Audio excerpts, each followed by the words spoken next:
sehingga Mas Menteri tersebut itu mengambil kebijakan seperti itu ya. Jadi belajar, bahkan kebijakan Mas Menteri itu udah mempatenkan belajar jarak jauh kalau nggak salah itu. Walaupun sekarang masih menimbulkan pro dan kontra. Iya. Tapi setiap kebijakan mesti ada pro dan kontra. Ya, memang dari dulu memang seperti itu. Nah, sekarang kan mestinya kan begini, Ustaz. Jadi kalau saya melihatnya kan seperti ini, ya kan. Kalau ini dari kacamatanya Mas Tul ini, ya kan. Karena bagaimanapun dunia pembelajaran itu beda dengan dunia bisnis. Mas Menteri itu kan dia kan background bisnis. Ya memang sempat mengenyam pendidikan sampai S3 ya kalau tidak salah di luar negeri. Ya. Jadi beda model pembelajaran di luar dengan model pembelajaran yang ada di Indonesia.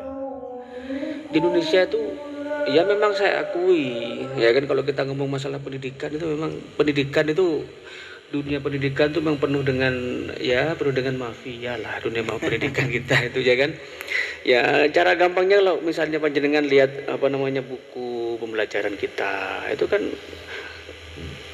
nggak berbutuh sama sekali di bukunya kita semua itu. Kalau misalnya panjenengan lihat kan dari buku-buku yang kita baca selama ini kan bukunya itu ya itu saja. Kebanyakan dari luar ya. Dan bukunya itu ya seperti copy paste lah bukunya itu, dan tidak menggambarkan pendidikan Indonesia, pengembangan pendidikan Indonesia, sehingga ya terkesan seperti proyek lah buku-buku di Indonesia itu mungkin salah satunya mau diberantas oleh Mas Menteri. Tapi kan kita kan perlu sesuatu yang istilahnya sesuatu yang perlu dilihat secara jauh. Kalau misalnya panjenengan ini misalnya ya, atau saya misalnya kebetulan kan di sini kan guru SD itu sampai hari ini ya juga masih kebingungan model pembelajaran seperti apa. Sempat saya memang mendengar Mas Menteri itu mau membuat kebijakan untuk pulsa gratis, ya kan, tidak masalah, itu bukan masalah bagi saya.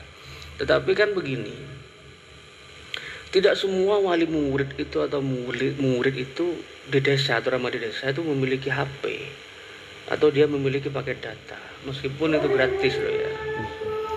Dan faktanya memang sampai saat ini fisik itu masih dilakukan oleh guru-guru SD terutama yang di desa. Istri saya juga seperti itu meskipun meskipun mungkin diam-diam.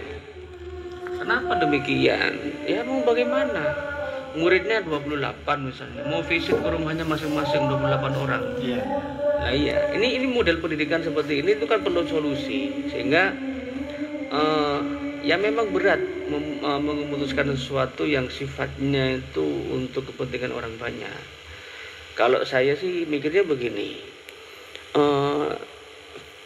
corona itu kan virus. Ya kan, anggap aja kita punya komputer lah ya kan, kita takut dengan virus, masa kita nggak buka komputer kita kan? Mestinya kan kalau ada virus masuk ke komputer kita takut dengan virus, ya kasih antivirus saja, selesai. Ya memang tidak semudah itu, komputer itu bukan anak didik kan gitu lah ya kan. Kalau bahasanya Mas Dul ini bukan seperti itu. Jadi komputernya Mas Dul memang dari dulu nggak pernah ada antivirusnya, ya kan. Memang tujuannya satu, biar nggak tahu kalau kena virus. Saya menyambung dari tadi. Kalau ibaratkan komputer itu ada virusnya.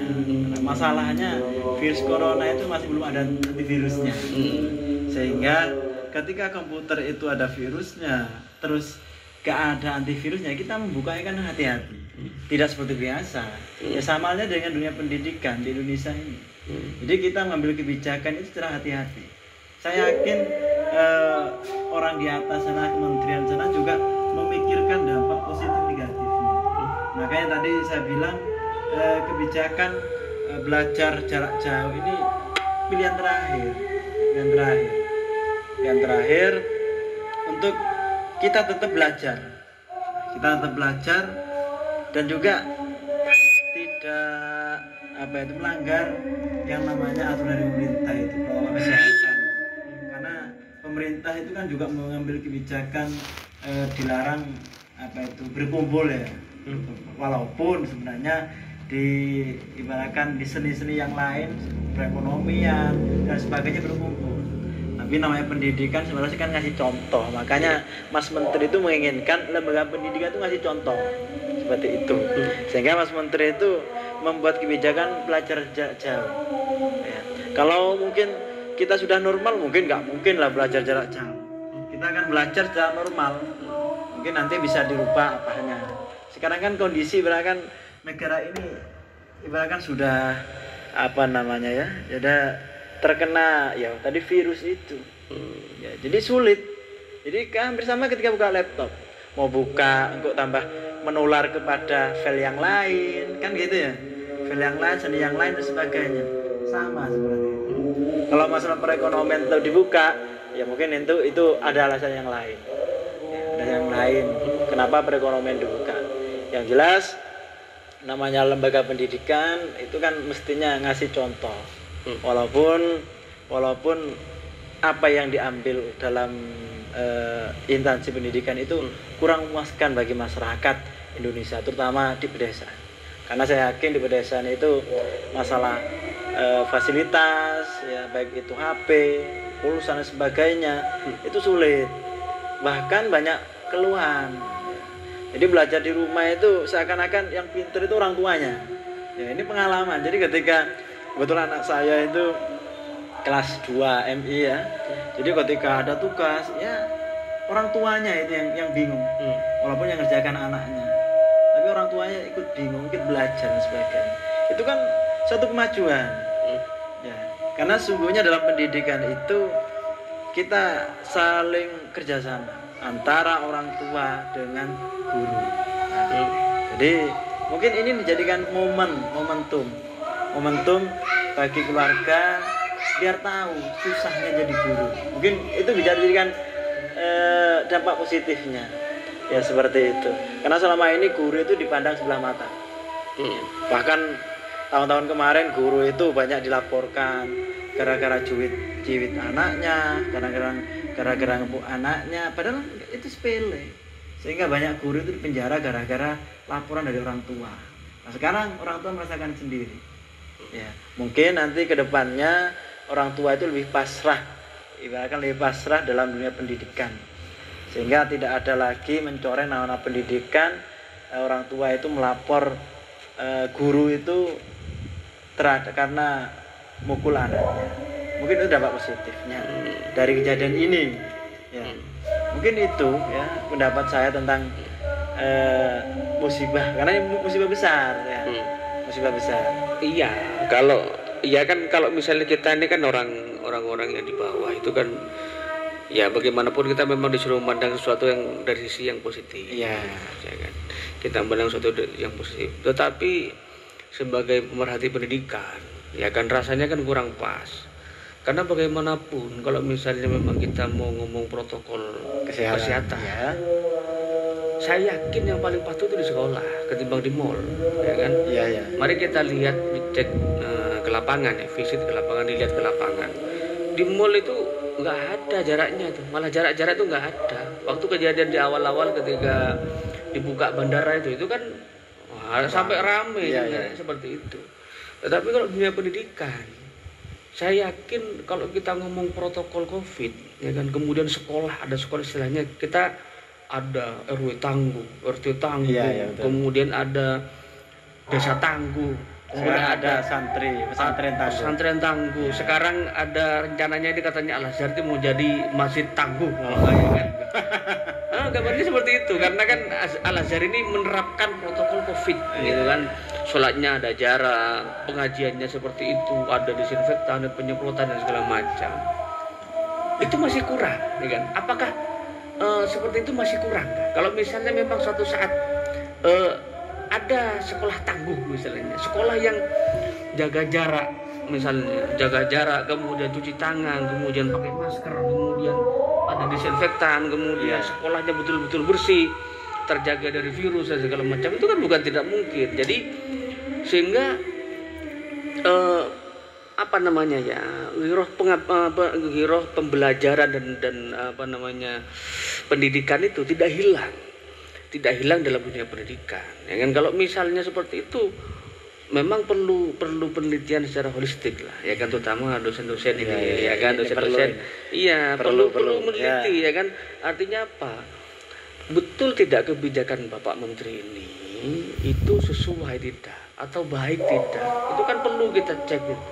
Mestinya Pak Menteri itu kan menggandeng perguruan tinggi supaya melakukan penelitian secara holistik, ya kan, betul tidak apa yang telah kebijakan yang telah disampaikan hari ini itu bisa dilaksanakan dengan baik, atau terjadi penyimpangan yang justru malah itu mencoreng nama pendidikan, kan merusak moralitas. Iya, karena bagaimanapun memang sisi positifnya memang seperti itu. Saya sempat waktu awal-awal tuh ngomong gini, sekarang orang tua baru tahu, ya kan, susahnya mendidik anak. Tetapi akhirnya sekolah itu ya seperti tidak bersekolah dan seperti tidak mendidik anak. Bahkan terkesan, ya kebetulan kan saya juga ngurusi sekolah, ya kan, ngapunten ya. Jadi guru yang, kalau ngomong guru yang baik, ya kan, guru yang baik itu saya mendukung sekali. Tetapi mungkin penjaringan, saya sempat ketemu dengan salah satu profesor dari mana, dari Jogja waktu itu. Beliau sempat ngomong begini, ada penelitiannya Megawati, bukan Bu Megawati loh ya, itu yang mengatakan bahwa guru di Indonesia itu hanya 40% yang memiliki bakat sebagai seorang pendidik, sisanya tidak ada. Nah, bagaimana seperti itu gitu loh, ya kan? Justru dengan momen seperti ini mereka bukannya tambah senang, tambah baik, ya kan? Ngapunten ya, saya kan juga jadi wali murid. Iya. Nah, itu cuma difoto bukunya. Anak-anak tolong dikerjakan. Nah, kalau seperti ini ya bukan ngajar. Jangankan mendidik, mengajar itu tidak. Ini sudah sertifikasi, sudah impasing, ya kan? Ini bukan mengajar, tidak usah ngomong mendidik lah, mengajar aja tidak. Ini difoto kemudian nulis, tolong dikerjakan anak-anak ya, apalagi matematika. Saya sempat japri ya, kalau yang matematika itu saya japri, Bu tolong dikasih contoh saja, biar anak-anak tahu, minimal ada videonya, kan begitu, itu kan pengajaran.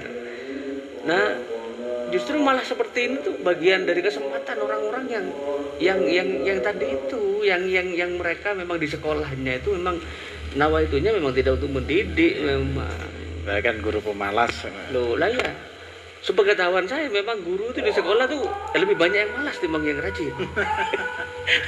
Loh, ini kita fair aja lah, fair ya kan. Jadi di sekolah itu banyak guru yang malas timbang guru yang rajin. Padahal itu gurunya sudah sertifikasi. Nah, sertifikasi itu berarti guru yang profesional. Nah, dan rata-rata yang malas tuh yang sertifikasi. ini kita fair-fairan saja.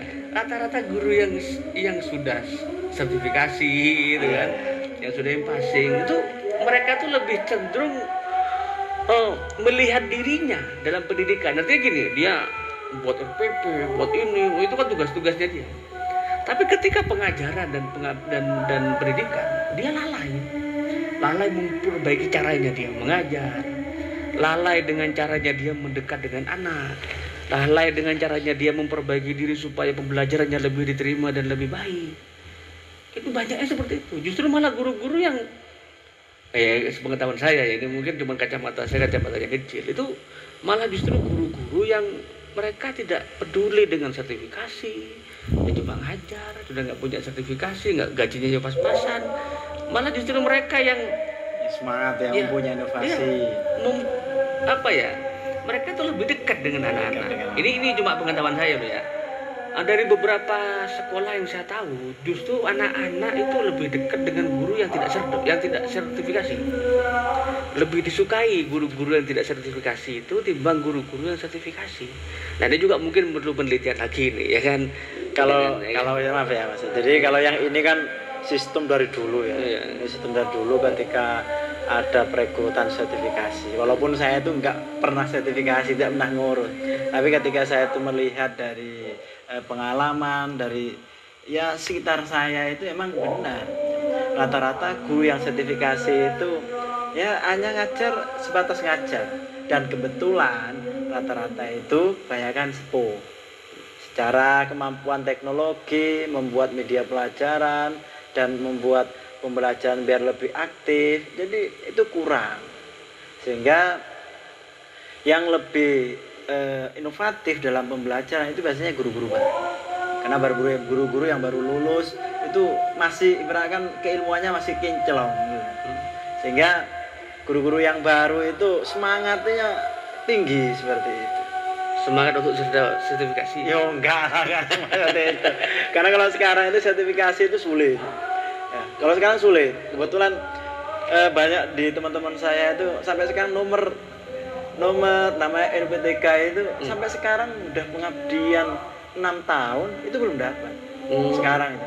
Kalau dulu kebetulan saya itu punya nomor induk guru, juga punya nomor induk dosen. Walaupun nomor induk guru itu saya nonaktif kan nggak bisa. Ya.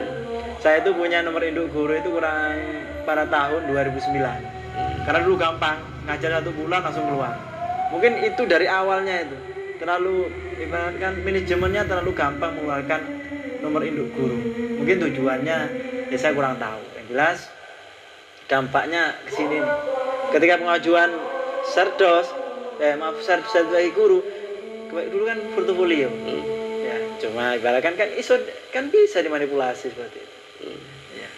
Sehingga gampang sertifikasinya. Sekarang itu tambah sulit, Mas. Tambah sulit dalam pengajuan sertifikasi. Ya gak ngerti sistemnya seperti apa. Apa karena sistem zonasi atau apa saya kurang tahu lah. Karena walaupun saya itu ngajar, saya itu nggak mau menjadi guru tetap. Biarkan saya itu bebas menjadi guru biasa lah. Karena tuntunannya besar. Sertifikasi ketika jadi sertifikasi guru itu buat laporan, membuat portofolio, buat apa itu akan hilang ya. Seperti jadi jenengan bilang tadi lebih fokus kepada administrasinya, bukan kepada tujuan awal jadi guru. Emang kan dalam dunia undang-undang pendidikan itu tujuan pembelajaran itu bukan hanya mencerdaskan ya, tapi membentuk karakter. Membentuk karakter. Jadi itu sebenarnya sama kurikulum sudah mau dibuat seperti itu. Maka ada namanya gebrakan pendidikan karakter ya. Kurikulum 2013 pendidikan karakter. Walaupun hasilnya nggak ada. Saya yakin karena saya tahu sendiri. Karena karakter itu penilaiannya tidak secara instan. Kalau dalam rapot itu kalau kurikulum K13 ada penilaian karakter, penilaian apa itu. Jadi secara Islami karakter itu sulit untuk menilai. Karena karakter itu prosesnya lama kan. Ya, prosesnya lama. Mungkin kalau pembelajaran keilmuan itu cepat, kita hafalnya selesai. Tapi karakter 1-2 tahun itu belum tentu bisa membentuk karakter seperti itu. Apalagi sekolahnya di luar ya. Apalagi sekolahnya di luar. Tapi kembali ke awal, jadi sekolah daring itu jalan terakhir, terakhir. Gak mungkin ada pandangan dari Mas ini tentang kenapa kok pasar mall dibuka itu kenapa itu? Mungkin bisa secara ekonomi kan jangan ekonomi. Ahli ekonomi. Kalau pandangan secara ekonomi memang kan semua orang kan butuh makan, dengan gitu tuh. Maka dengan dibukakan pasar itu bagi saya itu ya baik, ya kan? Bagi perekonomian baik. Kenapa? Karena ya namanya virus itu ya tidak hanya virus itu loh sebenarnya. Virus itu kan banyak. Kenapa kita berfokus kepada virus yang bernama COVID? Kenapa terlalu dibesar-besarkan? Apakah betul dengan COVID itu menyebar di Indonesia, seluruh orang Indonesia akan mati? Gitu aja. Jadi bagi kita orang masyarakat ekonomi, kemudian mereka yang besoknya mau makan, masih kerja hari ini, COVID itu ancaman terberat. Padahal ancaman terberat mereka dimakan, bukan di COVID-nya. Gak makan 2 hari mati lah. Iya, banyak kata-kata. Iya kan? Ya. Berdiam di rumah kelaparan mati. Mendingan bekerja aja kan gitu ya. Iya, jadi sama-sama mati. Ya kan bekerja kan belum tentu mati. Faktanya kan faktanya orang-orang yang mati kena COVID itu mereka bukan pekerja-pekerja kasar. Faktanya kan begitu. Jadi kalau ya ini kan pikirannya orang bawah lah, pikirannya kita. Jadi mungkin sama juga dengan pendidikan kita itu seperti itu. Yang penting ya kan menerapkan protokol COVID kan gitu lah. Tinggal sekolah mana dulu yang menjadi percontohan yang gitu lah. Tinggal atau begini. Jadi selama ini kan kita semberaut dalam mengurus COVID ini kan bahasanya Mas Dul lah istilahnya. Kita pun terkesan kupuh dan segala macam melihat COVID itu. Nah kalau misalnya satu area tertentu itu dianggap hijau, kemudian hijaunya itu diisolasi, bukan yang merah yang diisolasi. Kalau pandangannya Mas Dul gitu, yang diisolasi bukan yang merah tapi yang hijau. Jadi yang hijau itu diisolasi supaya apa? Dia berkembang. Hijau itu berkembang. Diisolasi di area tertentu, dia menyebar ke area tertentu, tersebar. Semakin banyak zona hijau. Sehingga zona hijau ini dia dibiarkan untuk menjadi seperti yang dulu, tetapi tetap dengan protokol COVID dan betul-betul dijaga. Itu belum pernah loh kita lakukan. Sehingga kalau perkiraan saya ya, nah zona hijau ini menjadi contoh untuk yang lain supaya bisa membuka diri dengan pendidikan, dengan ekonomi, dengan seluruh aktivitas yang lain. Karena saya rasa aktivitas COVID ini karena COVID itu menyita waktu. Mulai di ronda sampai di sekolah macam-macam. Jadi mari kita melihat dari sisi hijaunya, bukan dari sisi merahnya. Kalau sisi hijaunya, sehingga ketika ada hijau, banyak hijau. Ini hijau ini nanti yang akan menjadi apa istilahnya ya, menjadi penyebar kebaikan, penyebar hijau semua ya. Ya, itu nanti sehingga yang lain ikut-ikutan mematuhi peraturan pemerintah dan itu disebarluaskan di media dan segala macam. Ini kayaknya sudah untuk berbunyi ini. Mungkin waktunya sudah. Iya, ya ini awal yang indah ya Ustaz. Terima kasih ya Pak. Iya, tidak perlu disimpulkan, biar yang mendengar yang menyimpulkan sendiri. Oke ya. Kita akhiri saja ya. Ya, terima kasih atas semuanya.